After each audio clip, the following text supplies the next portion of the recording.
Okay, let's continue. Let's continue with Unit 3. So under Module 4, or under Module 3, we have finished Unit 1 and Unit 2 already. So these are your vertical stresses caused by vertical line load. This time, we move to horizontal line load. So typically, from last time, literally last time, the vertical line load is just a uniformly distributed load that is perpendicular to the soil along y-axis. Okay. This time, we have a horizontal line load.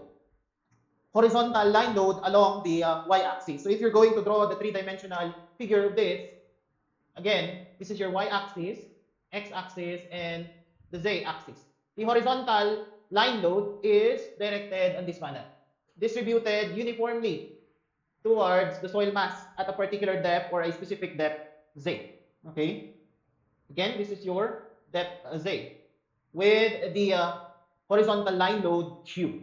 Okay? So with the horizontal line load q, this time, mababago lang ng konti yung ating formula such that the increase in vertical stress is 2 times the stress q or the horizontal stress q times the x distance from the tip of the horizontal line load towards the location or towards the horizontal distance about the depth z of the soil mass. So this is your x distance. Then your z squared over pi times x squared plus z squared squared. Nadagdagan lang ng x. So with that regards, for instance, later on, you will now encounter a vertical line load that is consisting of both horizontal and vertical, which is typically a component-based line load.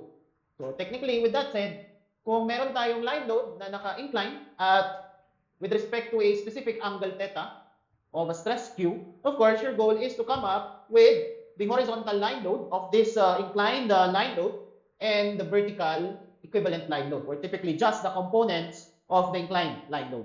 And in some cases, you will encounter that there will be combination consists of both vertical and horizontal line load. Okay? Pag ganyan, ibig sabihin, you just have to consider summation of increase in vertical stresses, particularly on horizontal and on vertical na susundan. Okay? Then, kung meron pang point load, of course, that is just the vertical stress caused by the point load. Okay? Yan lang naman.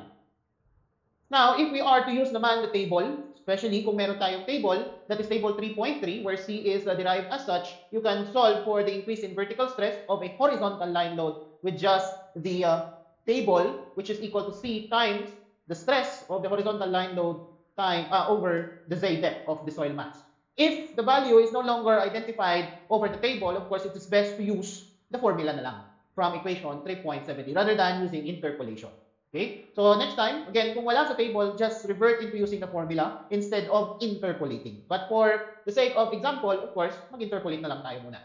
Okay, this is your table for the variation of C involving horizontal line load. So of course, iba rin yung table natin for the vertical line load and for other stresses. With that said, we proceed immediately with the example. So for the example, refer to the figure 3.10. Due to the application of line loads such as Q1 and Q2, it has now caused a vertical increase at point A, or the depth of Z, of 42 kilonewton or kilopascal. We are asked to determine the equivalent stress or external load Q2. Okay, that is directed 45 degrees towards the soil mass, 45 degrees above the soil mass, and 7.5 meters horizontally away from point A. With this case, identify again your given muna. Your Q1 is given as a vertical line load amounting to 292 kilonewton per meter. And your Q2, of course, is your unknown. It was said that the cause of when both of these applied over a soil mass at point A, Q1 and Q2, it was said that the increase over the soil mass or the stress over the soil mass is at 42 kilopascal. Ngayon, given yung increase of the vertical stress, ang unknown is your Q2. So with this, a simple solution would just be this one.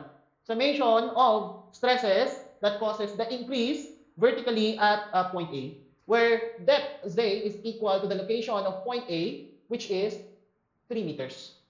Then x1, or the distance of vertical line load Q1 about point A is what? 3 meters. Then the horizontal distance of the line load Q2, which consists of both vertical and horizontal, is at 7.5 meters. Okay? Yung horizontal distance, ha? Okay. So with that, we use method 1, using the formula. So using the formulas, so this will just be the formula or the table. Okay? Now for Q1, Q2 is inclined at an angle of 45 degrees. Okay? Therefore, it will now have two significant components. A vertical line load for Q2 and a horizontal line load, Q2H. Okay? About point A. About point A. Nasusundan. But it is at 45 degree, therefore, Q2 vertical is technically equal to Q2 horizontal kasi 45 degrees naman. So therefore, Q2 is equal, or Q2 vertical is equal to Q2 of sine 45 degrees, which is equal to Q2 horizontal. Okay? With this, we can apply this one. The summation of increase on vertical stresses about a point. So rather than point say, about point A kasi yan. Okay? About point A. With that, summation of vertical stresses or increase of vertical stresses about point A, which was given already at 42 kilopascal. Okay? Equal now to the increase of vertical stress at point A caused by vertical line loads plus the increase on vertical stress about point A caused by horizontal line loads. Okay? So summate lang natin. 42 kilopascal is equal to the vertical. Remember the formula for vertical. Pag vertical, wala yung x. Tama ba? Yes, wala yung x. So that is just 2 times Q1, which is 292, times z of 3 square over pi times x. X of Q1, that is 3 square plus z 3 square and square. Then we also have the vertical line load caused by the incline Q2 or the inclined line load Q2. So this will be 2qxz squared. So 2q2, Q2 vertical is Q2 sine 45 degrees z squared, z cube. Dapat cube to. Z cube, this is 3 cube over pi times x of the vertical line load Q2. Ano yung x niya? 7.5 meters. Ayun, no? Okay? Plus z squared squared. Then, for the horizontal component of the inclined line load, that is again 2q2 of sine 45 kasi nga equal yung vertical at horizontal times x nung Q2. X ng Q horizontal, that is 7.5 meters times x squared. Okay? Over pi times, again, 7.5 squared plus 3 squared, then squared.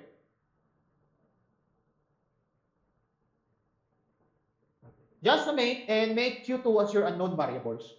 To simplify, we can solve for the unknown line load or inclined line load on top of the soil mass at 45 degree above horizontal. What is Q2? Ano yung Q2?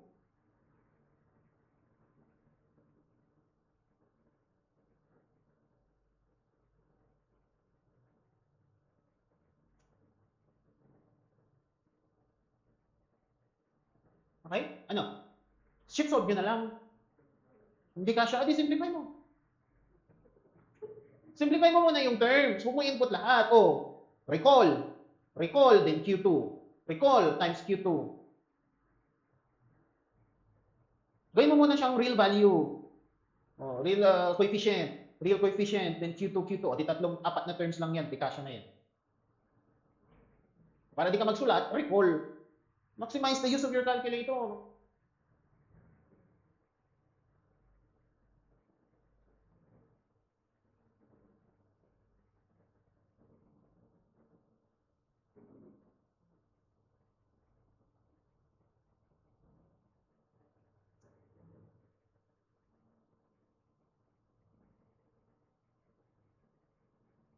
Basta, ano yung Q2? Yung lumabas sa calcul, ha? O ano? 26, 265.2658.3. Huh? 2,653? Ang laki naman. 42 lang yung maximum stress nyo?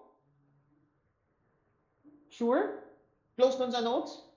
2653.115. Anong unit? Ay, pag-isipan pa talaga, it's a line load. So, uniform load, kilonewton per meter. Okay? Nasundan. Para kahit hindi mo gawin yung unit analysis, ayun, line load. So, uniform load, kilonewton per meter lang yan. Nasundan. Continue yung force work 3 with part 3. Pakidagdag. Di ba meron na yung dalawa?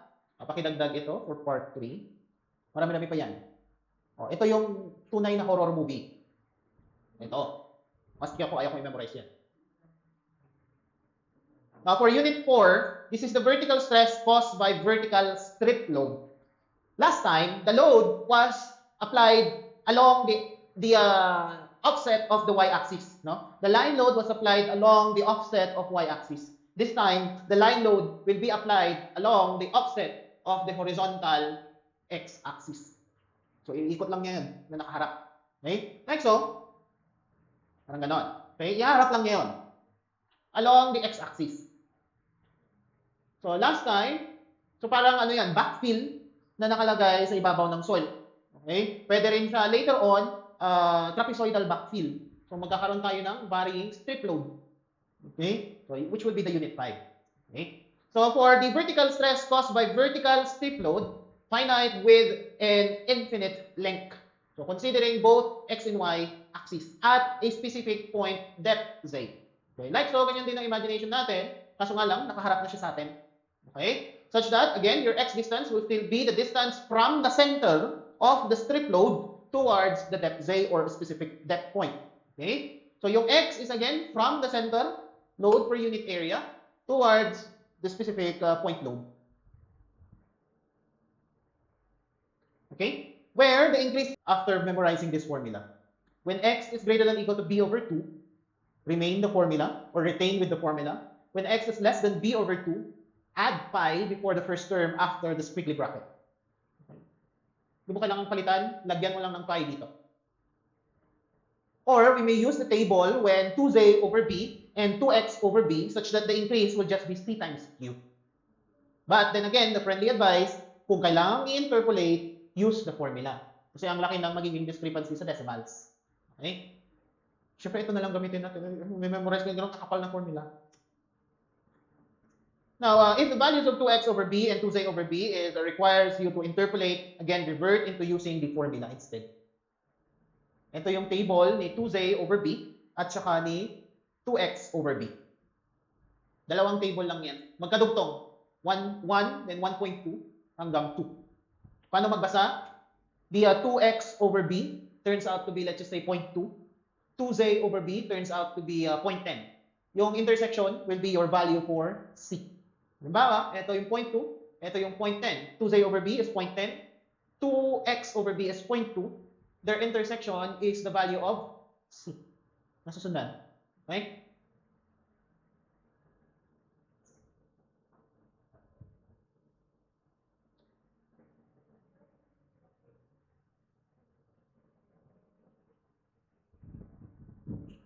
We use the formula and the table. So using the problem, you have a strip load of 43 kilonewton per meter cube. 43 kilonewton per meter squared. Per meter squared kasi yung ating strip load consists of both x and y axis. Parang let's just say a good example would be a foundation. Yung mismong footing. Okay?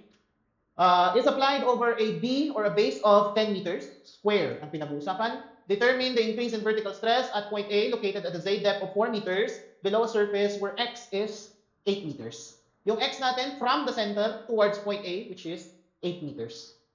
Using the formula and the tables. With this one, if we were to draw this, kasi 10 meters, yung base niya is 10 meters, therefore this is a square strip. So magandang example would be a isolated square footing. Okay? So if you have an isolated square footing, such as this one,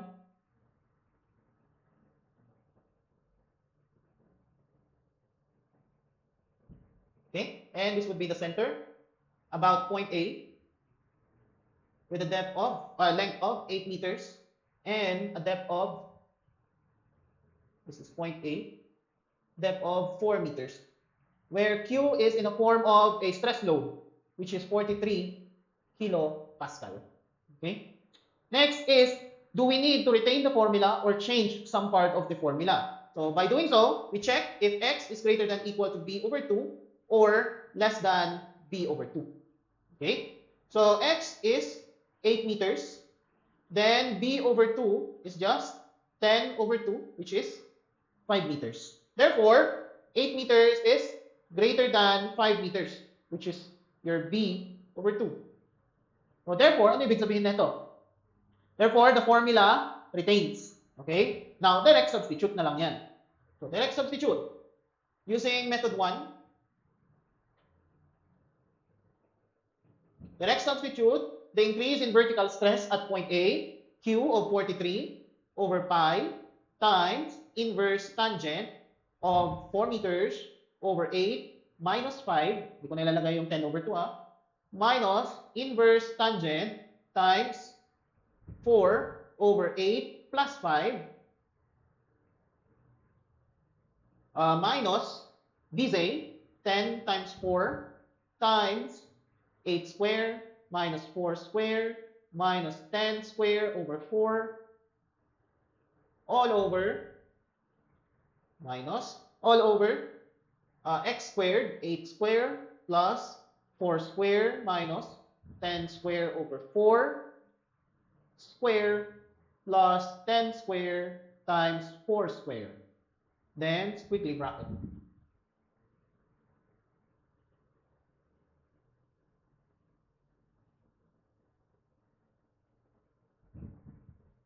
Okay? Wala kang binago sa formula. So, therefore, the increase in vertical stress would be equal to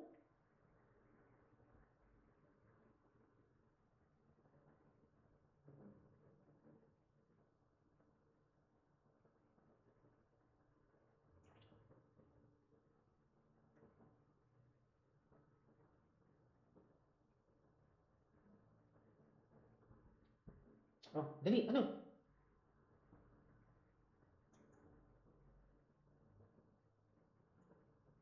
Hindi kasya.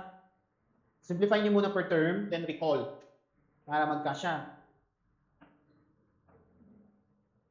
Make sure later on kasi pwede siyang magkaroon ng varying strip load. So we can subdivide the loads into two geometric figures. Rectangular strip load, then varying strip load. So i-memorize mo yung formula ng rectangular tsaka yung varying. So mas lalo na namang hahaba yung formula niya.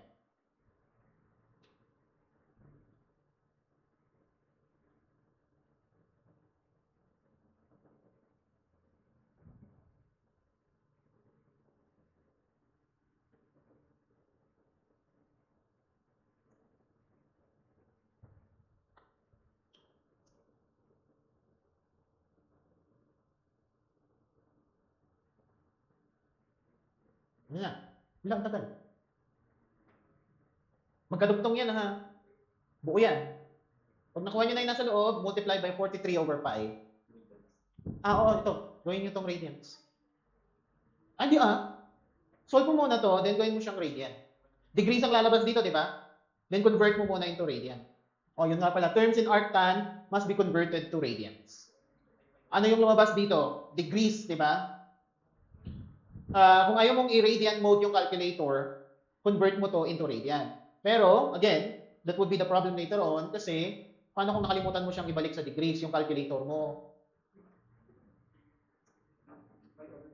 Ha? Pi over 180. Times pi over 180 ito. Yung naka-arctan ha? Ito. Times pi over 180 times pi over 180. Pero para mas madali, syempre, gawin mo na lang radian mode. But do not forget to put it back to degrees.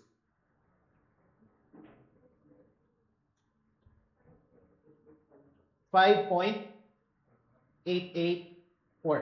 Anong unit? Kilopascal. Malapit ba doon sa answer natin? Okay? Yun nga. Huwag kalimutan yung radians na part.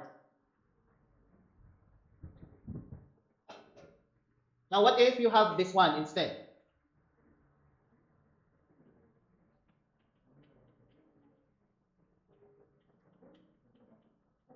Ay, o nga pala, yung using method 2 pa pala. Now, using method 2, with method 2, get the value of 2x over b.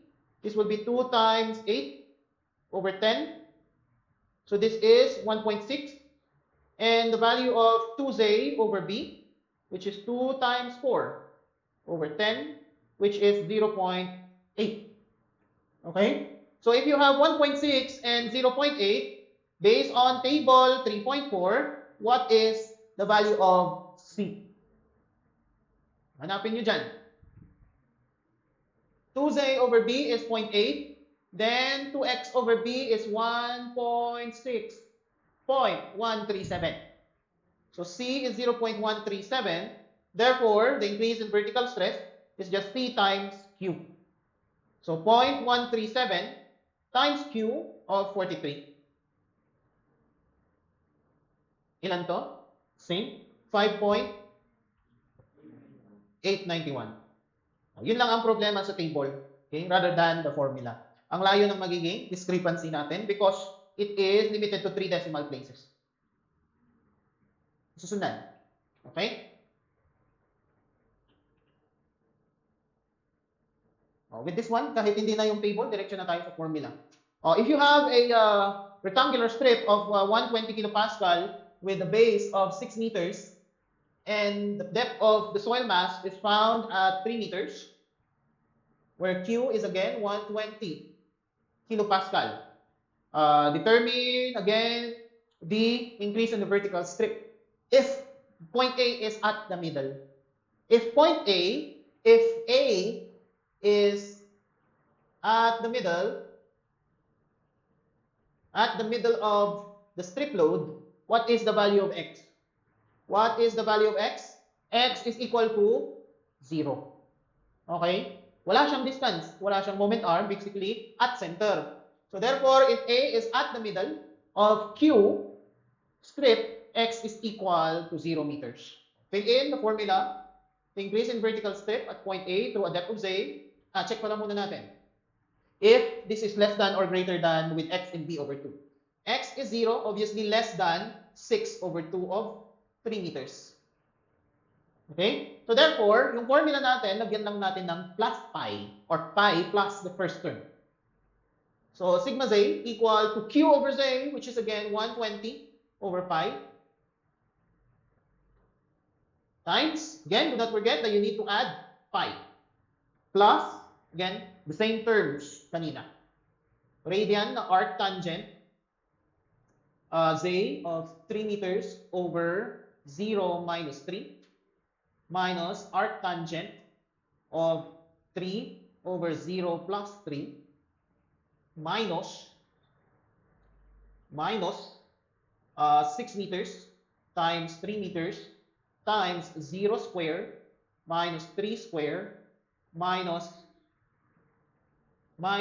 b 6 square over 4 all over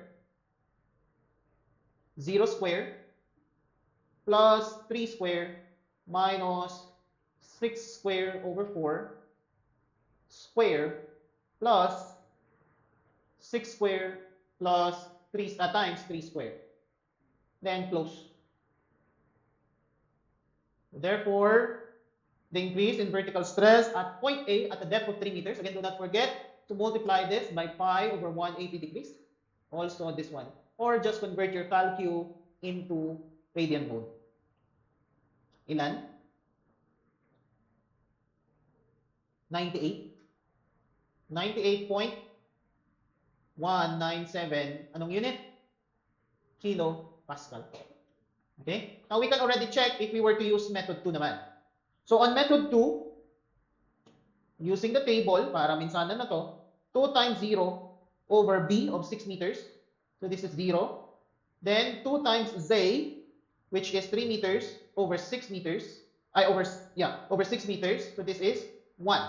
So, on the table, 0, 1 ang hanapin natin. So, 0, 1. That is simply 0. Bakit 0 yan? Oh, baliktad yung ginamit ko. 2Z. Tama ba? 1 pala. 1 then 0. 1, 0. Dito pala. Yaw. Ito? Hindi 2Z is 1. Tapos 0. Ayun. 0.818. At table 3.4, C is 0.818. So times 0.818 times 120. Delta sigma Z is 98.16 sakto. Kilopascal. Okay. Nasundan. Okay? As part of the coursework 1, you have part 4.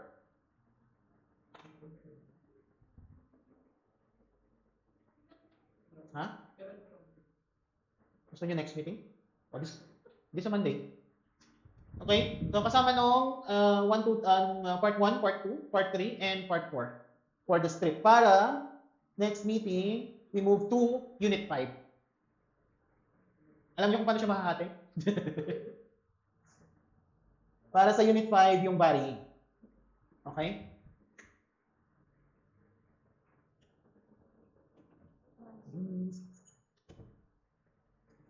Okay? So, for Unit 5, then expect sa Unit 6, magkasama yung rectangular at saka yung varying naman. Tapos circular lobe.